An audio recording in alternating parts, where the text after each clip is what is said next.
أعوذ بالله من الشيطان الرجيم.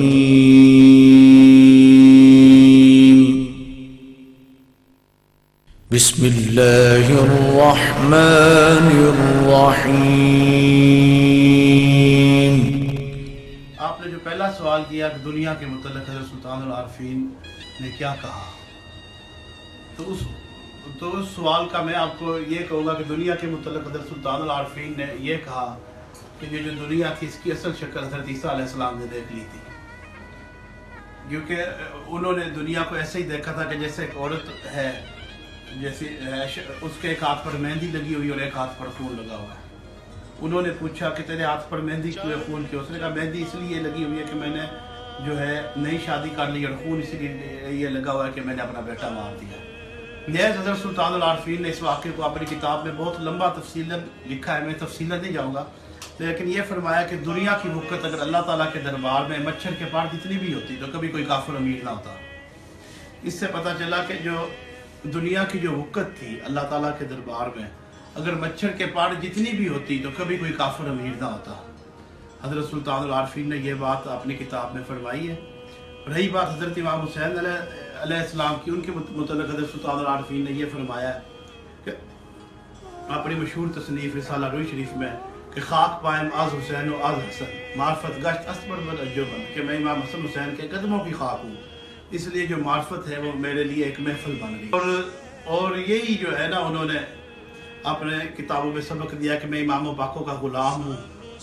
اور نبی پاک صلی اللہ علیہ وسلم کی کچہری میں جانے والا، پینتن پاک کی ایک مزید جگہ پہ فرمایا ہے عقل بیدار میں، فرزند خود خواہ دست مراز فاطمہ معرفت فقرست بر من خاتمہ۔ بی بی فاطمہ زہرا سلام اللہ علیہا نے باطن میں مجھے خواب میں ملے اور کہا کہ تم میرا بیٹا ہے، اور معرفت اور فقر تیرے پر ختم ہو گیا۔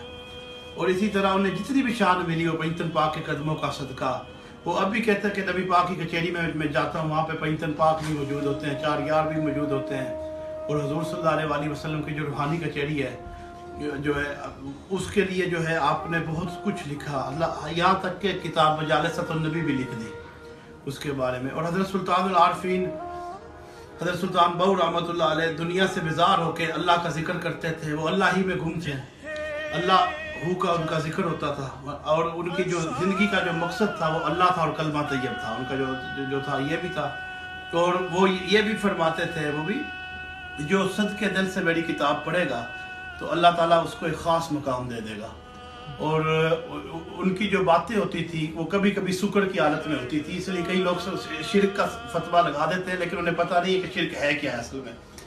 اس چیز کا، کیونکہ اللہ تعالیٰ کے ساتھ واقعہ ہی کوئی شریک نہیں ہے، ہم یہ بات کو مانتے ہیں، ہم اس بات کو شرک کیا ہوتا ہے؟ شرک کہتے ہیں کہ اللہ کے برابر کسی کو شریک کر دینا، اور یہ حقیقتاً شرک نہیں ہے، یہ شرک نہیں ہے جو ہے، اور وہ ہم بھی اس بات کو مانتے ہیں، اور اس بات کے لیے کہ جو ہے سجدہ جو ہے وہ نہیں ہونا چاہیے، باقی سجدہ سوائے اللہ تعالیٰ کے کسی کو نہ کرو، لیکن اولیاء کرام کے طفیل مانگنا یا نبیوں کے طفیل یا یہ چیز شرک میں نہیں آتی، بالکل اس کا شرک سے دور تک کوئی واسطہ نہیں ہے۔ باقی ایک سوال ذہن میں یہ بھی آتا ہے کہ قرآن میں اللہ بیزار ہے اپنے شریکوں سے، اور حقیقت میں اللہ کا کوئی شریک نہیں، اور اگر اور ایسا کوئی شریک خدا نے اگر بنایا ہے تو وہ ہو کے رہنا ہے، چاہے تم مانو نہ مانو، لیکن حقیقتاً خدا کا کوئی شریک نہیں ہے۔ شرک کا وسوسہ ہی وسوسہ شیطانی ہے، اس وسوسے میں بھی نہیں پڑنا چاہیے۔ یہ جو وسوسہ ہے یہ بھی ایک شیطانی وسوسہ، اس کا حقیقت سے کوئی واسطہ نہیں ہے، کیونکہ سلطان العارفین نے اپنی کتاب میں لکھ دیا ہے دیدار بخش میں کہ آدمی اے اللہ وہ سری نہ رہے جو تیرے سوا کسی اور کو سجدہ کرے، واقعی بھی نہ رہے جو تیرے سوا کسی اور کو دیکھے، لیکن ہم نے ان کی پوری تصنیف کو نہیں پڑھا۔ بعض باتیں وہ کرتے ہیں جو عام علماء کی عقل سے باہر ہوتی ہے، کیونکہ وہ سکر کا مرتبہ تھا، وہ سکر کی جو بات ہوتی ہے اس وقت ولی اپنی ہوش میں نہیں ہوتے، یہ ایک خاص مقام ہوتا ہے، یہ ایک خاص قسم کے مقام ہوتا ہے، اس وقت وہ جو باتیں کرتے ہیں وہ قابل معذرت ہوتی ہے۔ اس کے لیے ایک علیحدہ ایک رسالہ تھا جو اولیاء کرام نے بھی لکھا، ایک رسالہ صوفی بھی تھا، ایک دارشکو جو تھا اس نے بھی ایک رسالہ لکھا تھا شتیات میں، حسنات العارفین، جسے شوق کو وہ بڑے، خیر ہم اس بات پہ نہیں آتے، لیکن اس بات کا جو اصل ہے حضرت سلطان العارفین نے ہمیشہ ایک خدا کو مانا ہے،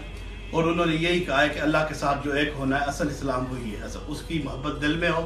اور تم ایسے ایک ہو جاؤ کہ اس کی محبت میں ایسے فنا ہو جاؤ کہ ایک رہ جائے، اصل توحید بھی یہ ہے۔